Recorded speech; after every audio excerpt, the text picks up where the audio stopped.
barisan juri yang kita pilih sebenarnya. Kita tak boleh pilih sembarangan.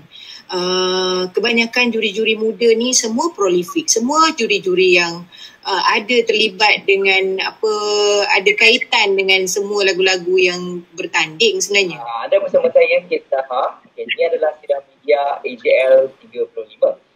Bagi pihak Ketua Pegawai Eksekutif Rangkaian Televisyen Media Prima Berhad dan juga Primeworld Studio, Datuk Khairul Anwar Saleh, dan juga Penerbit Eksekutif AJL 35 Puan Nurul Huda Khalid ingin mengucapkan selamat datang kepada barisan host AJL 35.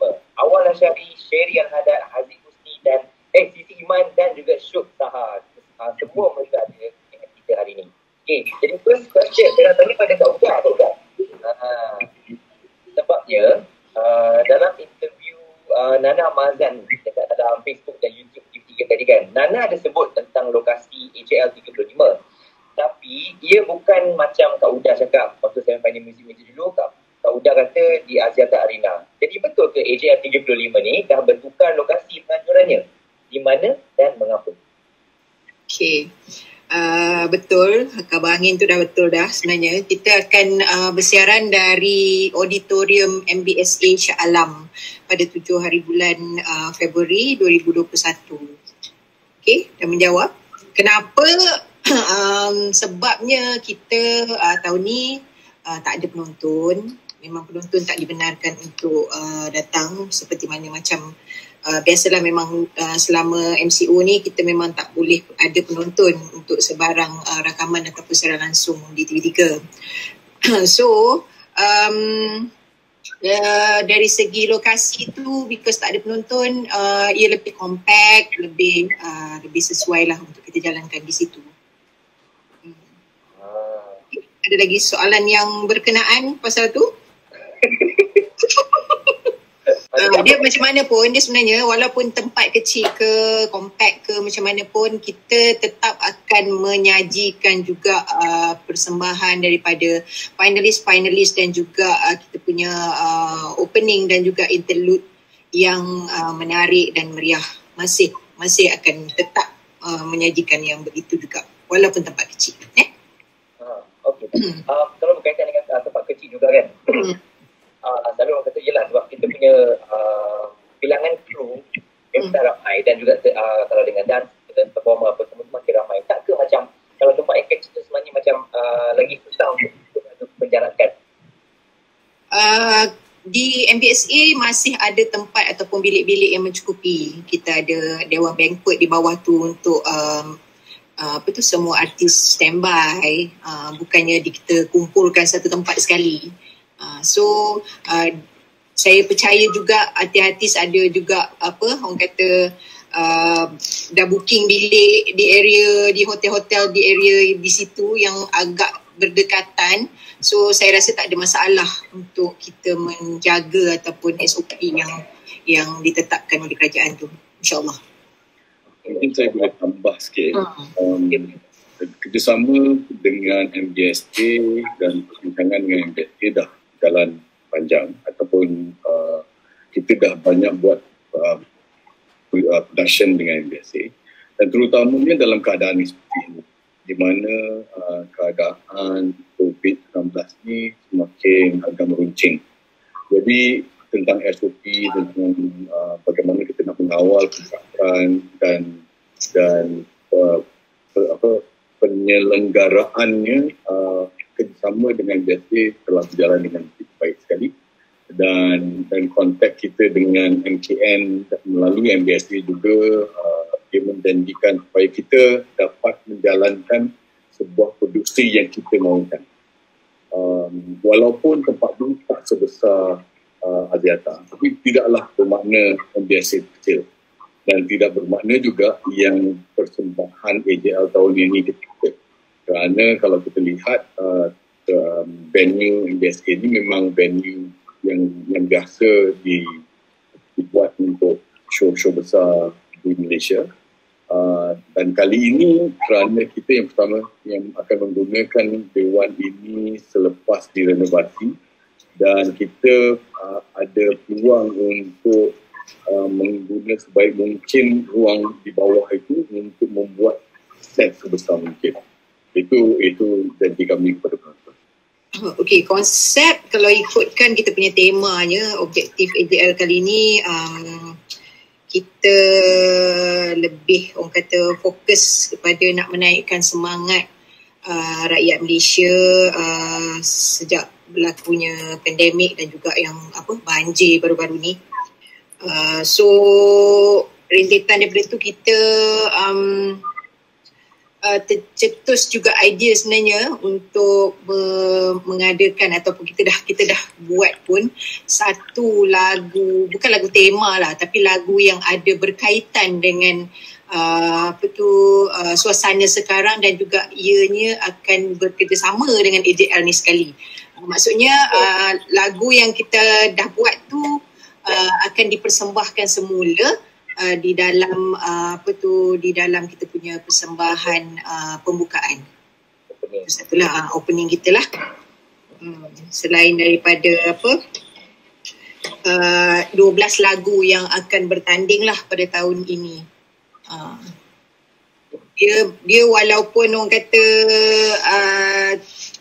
dia tetap meriah lah. Macam mana pun setelah perbincangan dengan kita punya 12 finalis dalam seminggu 2 ni, mereka masih lagi orang kata bersemangat untuk mempersembahkan diorang punya setiap persembahan diorang tu dengan cara diorang yang tersendiri untuk dipentaskan di pentas AJL. Sama je macam tahun-tahun yang sudah, cuma skalanya sedikit kecil. Kalau tahun lepas kan ada persembahan yang mungkin menimbulkan kontroversi. Jadi untuk tahun ini adakah pihak TV3 Produksi akan cek dulu setiap persembahan artis tu bagi memastikan tidak berlaku sebarang perkara berbangkit kemudian hari? Okey, mengenai persembahan tahun ni bila dah berlaku sesuatu yang buruk tahun lepas, takkan kita nak ulangi benda yang sama, betul tak? So ada pelbagai orang kata langkah-langkah precaution yang kita orang ambil, yang pihak produksi ambil. Salah satunya dengan meminta semua 12 peserta ni untuk menandatangani satu macam perjanjian. Yes. Satu perjanjian yang legal daripada legal department untuk mereka membuat orang kata supaya tidak akan berlakunya lagi benda-benda yang sedemikian. Setakat ini sebanyak 12 lagu yang kita diorang dah mula present kat kita persembahan tu, so far tak adalah yang akan mencetuskan sesuatu yang lagipun memang even tahun lepas pun bukannya kita benarkan benda yang buruk tu berlaku, tetapi bila ada artis yang tidak orang kata tak menunjukkan apa yang hendak mereka lakukan pada masa rehearsal, itu yang membuatkan benda tu berlaku. Kalau ikutkan semua dah present kat kami. Sebenarnya diorang kena jujur dengan persembahan apa yang mereka nak pasang. Ya, memang kalau ikutkan memang ada dalam perjanjian pun, dalam surat pun. Cuma bila ada berlaku benda-benda yang macam tu, kami hanya boleh memberi orang kata amaran. Tapi untuk yang tahun ini, langkah yang pertama kami buat adalah mereka perlu menandatangani satu surat untuk tidak melakukan perkara yang tidak diingini. Kalau ikutkan yang berdarah tu, dia bukan sepatutnya macam tu terjadinya. Tapi ada kesilapan teknikal pada baju tersebut. Baju tu tak boleh nak sepatutnya dia keluar orang kata darah tu keluar sangat cantik. Tapi bila ada kesilapan teknikal dari segi mekanik untuk baju tu, ada kabel tak cukup lah apa, yang itu yang menjadikan benda tu jadi macam tu. Bukan kita nak. Yang lagi satu tu pula, itu memang kejutan habis. Itu kejutan sangat-sangat. Kita tahu je tahun ni kontroversi dah start daripada semi-final. Which is ada lagu yang tak termasuk, lagu yang dianggap lagu yang menjadi kegemaran orang. Tapi daripada penilaian juri profesional, ia tidak layak untuk mara ke final. So sebenarnya di manakah hala tuju muzik AJL pada tahun ini? Ada, kalau kita tengok setiap tahun mungkin dia akan berubah. Lagu yang popular menang jadi juara, lagu yang kita tak sangka menang. So macam tahun ni, apakah hala tujunya tu sendiri dengan lagu-lagu yang masuk? Sebab ada yang berasa lagu yang kononnya patut menang, tak masuk langsung. Bukan tak dapat pergi ke final, semi-final pun dah kandas. So macam mana untuk orang melihat prestigenya AJL pada tahun ini? 12 lagu inilah yang memang layak, 12 lagu inilah yang sepatutnya memang mempunyai credibility yang kuat di dalam industri muzik kita. Okay, first kali anugerah juara lagu adalah pertandingan mencipta lagu, pertandingan lagu dan bukan pertandingan penyanyi. Kalau ikutkan ada kontroversi yang selama ni kita dah hadapi, itu semua adalah pada pendapat saya itu adalah lebih kepada peribadi, emosi sendiri yang meminati satu-satu artis itu. Padahal kita dah ada 7 orang juri, seorang tu juri dan 6 lagi juri-juri yang profesional yang kita lantik untuk menjurikan lagu-lagu tersebut. So patutnya keputusan juri adalah muktamad, macam kita biasa sebut. Keputusan juri adalah muktamad. Lagu-lagu yang 30 lagu tu pada saya semuanya baik-baik. Kalau tak, dia tak masuk ke semi-final. Jadi peluang 12 lagu tu sangat terhad. So nak memuaskan hati semua pihak memang kita tak boleh lah. So memang akan ada lagu-lagu yang terkandas di semi-final sahaja. Kalau dah sebut tadi, kita dah pilih panel juri dan kita menghormati keputusan juri. Tapi apa yang kita lihat perkembangan yang berlaku di semi-final ialah di mana apa yang popular dan apa yang diminati, kerana muzik sekarang ni mempunyai kaedah yang baru. Selain daripada mendengar di forum radio, ada juga yang mengikuti melalui YouTube, social media dan sebagainya. Dan anugerah juara lagu adalah anugerah yang paling berprestij dalam memilih lagu terbaik tahun itu. Dan platform dan format itu selama 35 tahun juga apa kata orang tu, is being challenged whether are we still relevant. Tapi saya rasa selagi ada lagu, selagi itu anugerah juara lagu akan tetap relevan.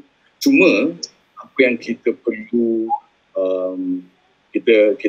yang kita harus akur ialah di mana pemilihan dan taste masyarakat kini berbeza dan sama ada cita rasa juri dan cita rasa apa yang kita rasa baik, yang terbaik, itu yang mungkin dah macam ada gap between what is the popular ataupun the majority audience punya pendapat dan juri punya pendapat. Dan saya rasa ini adalah satu perkembangan yang sihat untuk kita sama-sama menilai dan bagaimana untuk kita menjalankan lagi anugerah juara lagu tahun depan. Tapi at the same time, it's for the industry to also understand yang okay, this is market-driven business yang mana the audience dah mula mempunyai cita rasa baru dan we, the musicians, the songwriters perlu adapt dan suara-suara ini harus didengar bagi saya. Untuk tak udang rasanya, pihak ada perancangan untuk tukar barisan juri ke, line up juri untuk semi-final muzik-muzik lah untuk tahun depan? Dia lebih muda ke, apa ke? Actually barisan juri yang kita pilih sebenarnya, kita tak boleh pilih sembarangan. Kebanyakan juri-juri muda ni semua prolific, semua juri-juri yang ada terlibat dengan ada kaitan dengan semua lagu-lagu yang bertanding sebenarnya. Kalau kita tengok ini kawan ni adalah geng dia, ini adalah partner dia. So kami memerlukan juri, bukan tak ada langsung generasi muda, ada diselitkan juga 1 atau 2. Tapi kami memerlukan juri-juri yang tidak yang ada kelayakan dari segi akademik dan juga mereka pernah juga menjadi juara dalam juara-juara lagu yang sebelum-sebelum ini. So itu yang selalunya kita akan pilih antara juri tu. And then untuk setiap AJL kita akan ada 10 orang juri. Macam semi-final kita ada 7 orang dan 10 orang juri untuk final nanti. Ada tak kemungkinan untuk Azwan Ali buat comeback? Mbak Rufus kata ada Tuan Ali. Dah tentu yang kita umumkan dalam PCR itu juri pula. Kita punya pengacara hanya Awal Asy'ari, Haziq Husni dan juga Sherry Al-Haddad.